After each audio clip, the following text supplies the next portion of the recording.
Good morning class. कैसे हैं आप बच्चों? 11th क्लास है तो हम आपको पढ़ा रहे थे काव्य सौंदर्य के तत्व रस, जिसमें हमने रस किसे कहते हैं इसके बारे में बता दिया है, श्रृंगार रस पढ़ा दिया है और हास्य रस पढ़ा चुके हैं। आज हम आपको पढ़ाएंगे वीर रस। तो रस किसे कहते हैं? काव्य को पढ़ने, सुनने अथवा देखने से आनंद की जो अनुभूति होती है उसे रस कहते हैं। तो रस किसे कहते हैं? काव्य को पढ़ने, सुनने अथवा देखने से जो आनंद की प्राप्ति होती है उसे रस कहते हैं। तो श्रृंगार रस ये हमने बता दिया है, श्रृंगार रस बता दिए हैं, हास्य रस बता दिए हैं। तो आज हम आपको पढ़ाएंगे वीर रस। तो वीर रस किसे कहते हैं?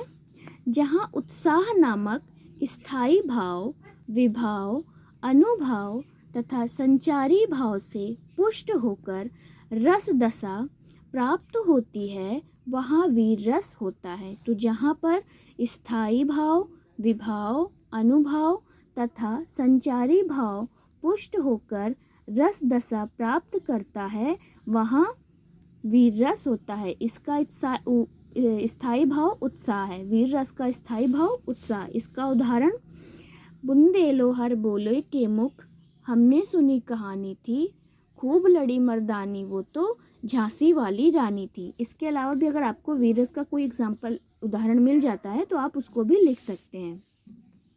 इसके बाद आता है करुण रस। किसी प्रिय वस्तु अथवा व्यक्ति के अनिष्ट आशंका या इसके विनाश से हृदय में जो दुख या क्षोभ उत्पन्न होता है उसे वीर रस कहते हैं। मतलब किसी ऐसे वस्तु, किसी प्रिय वस्तु जिससे हम, जो हमें बहुत प्यारी हो, ऐसी किसी कोई वस्तु या फिर ऐसी वस्तु या फिर ऐसा व्यक्ति जो हमें बहुत प्यारा होता है और अचानक से उसके खो जाने का दुख हमें, जो हमारे हृदय में होता है, उसे वीर रस कहते हैं। करुण रस कहते हैं। करुण रस का स्थायी भाव शोक है। तो करुण रस किसे कहते हैं? जब किसी प्रिय वस्तु या व्यक्ति के अचानक खो जाने की आशंका या अचानक वो वस्तु हमसे खो जाए तो हमारे हृदय में जो शोक उत्पन्न होता है उसे हम करुण रस कहते हैं। करुण रस का स्थायी भाव शोक होता है। और इसका एग्जाम्पल, मड़ी खोई भुजंग सी जननी, फंसा फटक रही थी शीस, अंधी आज बनाकर मुझको, किया न्याय तुमने जगदीश। बच्चों ये आपकी बुक में नहीं है ये वाला उदाहरण, ये हम बता रहे हैं। आप इसको लिख सकते हैं जो आपकी बुक में है, या अगर आपको मेरा वाला पसंद आता है तो आप उसे भी लिख सकते हैं। जो भी आपको सही लगे आप उसको लिख दीजिए। और इसके बाद आता है शांत रस। शांत रस का स्थायी भाव निर्वेद। निर्वेद स्थायी भाव का उत्कर्ष होने पर शांत रस की प्रतीति होती है।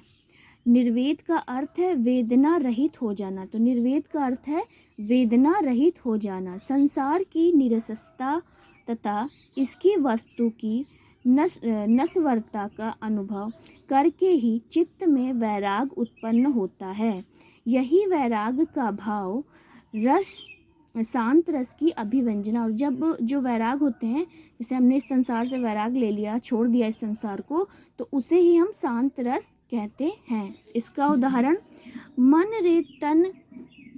रे तन कागज का पुतला, लागे बूंद विनसी जाए, छिन में गर्भ करे क्यों इतना। तो ये इसका एग्जाम्पल है। एग्जाम्पल हम फिर से बता देते हैं। मन रे तन कागज का पुतला, लागे बूंद विनसी जय, छिन में गर्भ करे क्यों इतना। ये आपका शांत रस का उदाहरण है। तो बच्चों आई थिंक आपको रस समझ में आ गया होगा। आज के लिए बस इतना ही। कल फिर मिलते हैं।